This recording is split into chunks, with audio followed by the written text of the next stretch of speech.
عار. ايه ده جيشنا؟ مش كفايه انكم خونه وحراميه وانجس اجناد الارض، كمان امكم رقاصه. الله يخرب بيوتكم يا ولاد الرقاصات.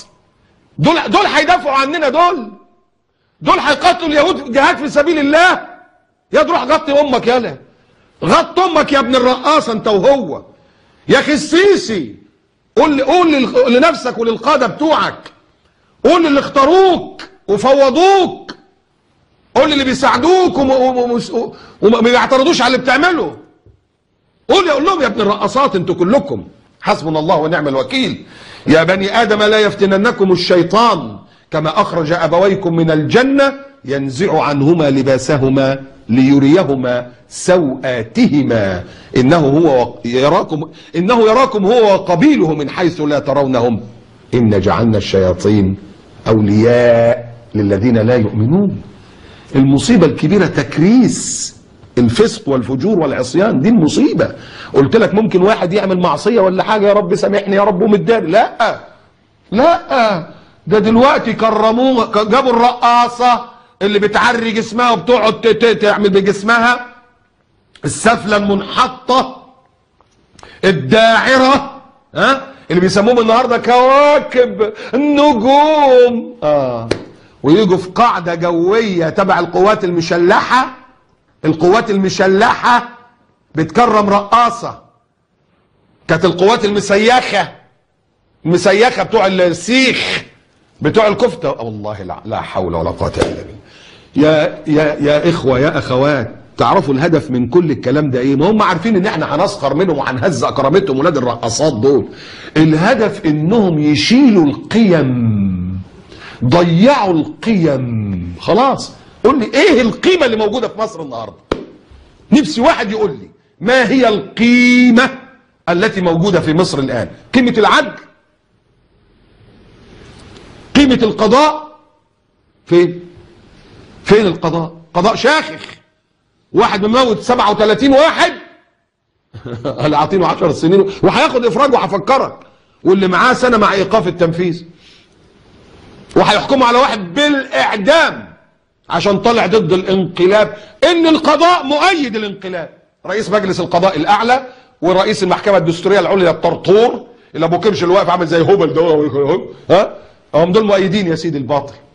قول لي في قيمه ايه النهارده؟ قيمه الشرطه اللي بتحافظ على الشعب وبتحمي الشعب بلطجيه.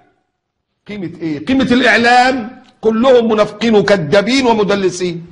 قيمه ايه؟ مشايخ عمم بتاعتهم عمم على رمم ورؤوس على تيوس، طلعوهم انبياء. وطلع واحد منهم قال لك ان الرقاصه لما تموت وهي رايحه ترقص بتموت في سبيل الله لانها كانت رايحه. الله يحشرك معاه يا ابن الرقاصه انت رخ. شفتوا شيخ ابن رقاصه؟ ايه دعاه؟ فين الدعاه؟ قول لي كده فين الدعاء النهارده؟ بيقولوا كلمه حق ويطلعوا يقولوا الام المثاليه رقاصه يا ناس. ايوه ما انا بقول لك امحي هلهله خلاص. ادي بقى مصر يا سيدي اللي عايزها الخسيسي. يا اللي اخترتوه الله يحشركم معاه يا ولاد الرقاصات. مش ده اللي اخترتوه؟ طب اتبروا منه. لو انتوا بتقولوا لا احنا مش موافقين على الكلام دوت، قولوا لا واتبروا منه، والا هنسميكم ولاد رقاصات. والله ما اناديهم الا باولاد الرقاصات. ومش بشتمهم. في ناس تقول لك مش في واحد حط البياده على دماغه وربطها؟ ده الشعب التاني مش احنا. الشعب التاني الانجاس الداعرون العاهرات اللي بيقول لك الاسلام دين الرقص وفرحانين. وهم مش كانوا بيأيدوا الخسيسي. النساء كانوا بيأيدوه بايه؟ بالرقص. هيصبح النشيد الوطني دلوقتي الرقص. النشيد الوطني بتاع مصر دلوقتي اول ما اقول النشيد الوطني كل الستات والرجال تربتت. ايه ده؟ وانا بقتدي بامي ام رقاصه. اخص يا سفله، اف لكم والله اف لكم ولما تعبدون من دون الله. خليتوا سمعتنا، بس الحمد لله سمعتنا احنا لا سمعتكم بقت مش في التراب. ما انتوا اصلا في التراب، ده انتوا انجاز. انما اضحوكه العالم. الله يفك حبسك، الله يفك حبسك انت واللي معاك يا رب. يا اخ حازم صلاح ابو اسماعيل قال والله سنكون اضحوكة العالم.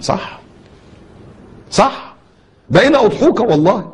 هنا في قطر الاخوه الله يكرمهم يا رب، وفي البلاد اللي انا بروحها واللي يعني بيتصلوا بيا يعني، ايه يا شيخ وجدي ايه ده رقاصه؟ قلت لهم اه امهم مش امنا، لا انا امي الله يرحمك ياما، الله يرحمك ياما رحمه واسعه يا رب. امي ده لو وديتها الشارع الثاني، لو غمتها وديتها الشارع اللي والله ما تعرف تروح. امهاتنا حماتي والله ما شفت شعر حماتي، مع ان حماتي زي امي. انا قلت لك عورتها من فوق السره مش عوره بالنسبه ليا، انا جوز بنتها. العقد على البنات يحرم الامهات، اتحرمت عليا تحريم ابدي من ساعه ما عقدت على بنتها مراتي الله يبارك في عمرها ويجزاها يا رب ويجزيها عني وعن ضيوفي وعن اولادي خيرا. لكن والله ما شفت شعر حماتي، والله يا رب. كنت ساعتها اقعد معاها عايزه تغير تروح جايبه حاجه كده تروح ساحبه من ورا وتروح رابطه دي. اقول سبحان الله، مع اني تقول لك ازاي، تقول لك لا ازاي شعر يظهر؟ شعرك شعرها بس، ودي تربات تتيه. وامكم رقاصه يا ولاد الرقاصه، يا ولاد الرقاصه عليكم، اف لكم يا ولاد الرقاصات. حسبنا الله ونعم الوكيل، اللهم لا تحشرنا معهم يا رب. السلام عليكم ورحمه الله وبركاته.